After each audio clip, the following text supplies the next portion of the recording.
Martin, Mm. I'm just going to bother you, mate, for a quick preview, sorry, on Brentford. So obviously we've spoken a little bit about it, mate. How are you feeling? We never win going to the. It's not called the Gtech anymore, is it?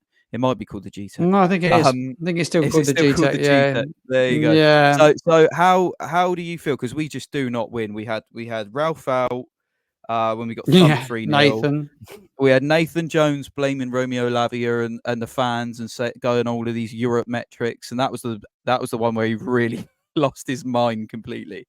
That was Yeah. before I think that was the game. That was the penultimate game before the Wolves game. That was like enough's enough. I think that was, if I remember rightly, that was it. Hopefully, we'll get something more positive. As we did, to be frank with you, as we did going to, I felt the same going to St James's Park because we never win there either, and the performance was much better than I was expecting. Yeah. So how do you feel going up there? I think it's a tough game. I had a good chat with a Brentford journalist this morning, podcaster, and he gave me the lowdown on them. He said they were really good in that opening day victory against Crystal Palace. He said the front three are a real handful. Wissa and Mambo, I can't pronounce his name now. Totally lost his name. He said the front three were really, really good. And Burmo, apologies. Yeah, he said that they're really, really fluid. Norgard, Janet in midfield, and Jensen. They've played there quite a while. I see they play a 4-3-3. So I can't imagine us going with a 5 at the back. I think that there'd be a tough side to break down. I really do. Big midfield battle to win. I think you need more than Smallbone and Aribo in there for me, and you could need a bit more next to Downs. I just wonder if he used Leslie Oguchukwu in there, just to give him a little bit more bite, and then give someone else a little bit more freedom to make runs from midfield. I just think it'd be a change of shape. It's like who drops out though to settle that back four. If he's play his best 2 fullbacks, Walker Peters, will definitely. I think he'll still play left back. I don't see him reverting to right back. I think he'd keep Yuki Sigura right back. I think he's done okay settling himself in. Jan Bednar right, Jack Stevens at the back. I think he'd drop Taylor Howard-Bellis.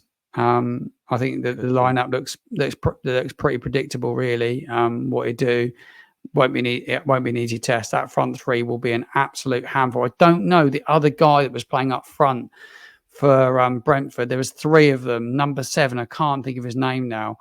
But I've heard really good things about the front 3. I think that they will be a handful. I can't remember either. I don't know if they played 4-3-3 against the Liverpool because I watched that game. No, they reverted against Liverpool. Yeah, they just played with Wissa and Burmo.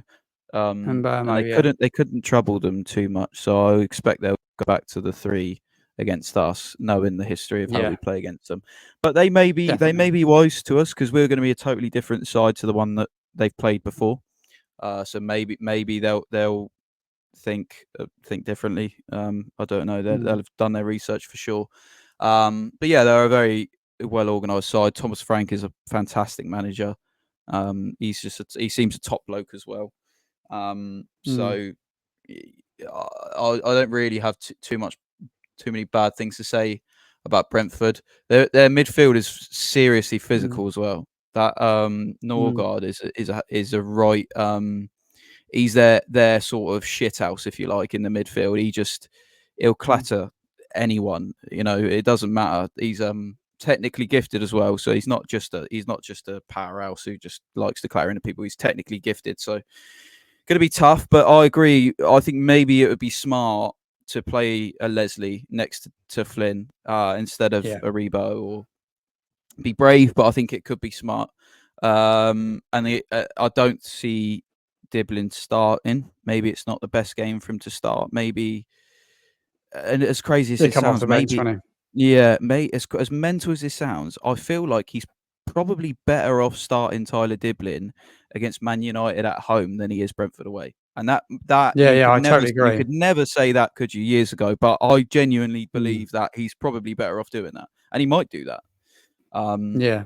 I don't think United would be able to handle it, and we'll get onto that when it comes around after the international break. But yeah, I think if we need to be brave, we need to play against their physicality, and just keep tight at the back, because like you say, that Wissa and Mbeumo, they're really good. They go under the radar because of Ivan Toney, who, by the way, is definitely not going to play at the weekend, whether he's there or not. They go under the radar, but I think they're excellent. Yeah, I do. I think Sky Sports have announced it's not as well that he's not going to play at the weekend, Ivan Toney. So no danger we're going to see Ivan Toney. No, but let's hope, Martin, that we see Aaron Ramsdale. Let's keep our fingers crossed. Yeah, I don't think it's going to be announced. We're recording this Thursday night. I don't think it's going to be announced from what I've just read till tomorrow, Friday. Yeah. So by the time the pod goes out, hopefully it's done and dusted. But there's a few legals to work on. Apparently, it's probably not an easy deal to get done, but be a deadline day craziness at St Mary's. I reckon tomorrow it's going to be a busy day. It will do, mate. We're going to have to try and keep across it the best we can. So yeah, I'll get this out early as possible tomorrow. So we've got all of Friday to enjoy the transfer craziness. Again, thank you so much for listening, everyone, and thank you so much to Jeff Richard for being the first follower on our Patreon. Everyone, pop over there, give it a follow. It's free to follow the page. You do get free content if you would like to see all of our stuff collated into one. And you get the extra benefits you can see on there by subscribing to one of our tiers. Again, you don't have to, just a suggestion. Make sure, if you haven't, go and follow Martin on X, TikTok, and YouTube. All of his links will be below for you. As usual, excellent content.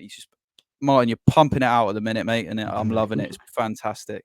So yeah, I'm going to do a deadline day special this Friday as well. So I'm going to be live from around 9 p.m. for about 2 hours. Amazing. I'll make sure this goes out before that, mate, so people know where to find you. Fantastic, mate. I'll be watching that. I'll be in the comments talking about it. So yeah, head over to watch all that with Martin. Follow his socials. And yeah, click the subscribe button if you want to be notified every time we upload on YouTube. Yeah, it really supports, and it really helps us know that you're enjoying what you're getting. So thanks again, everyone, and hopefully we get a Ramsdale announcement soon. Take care.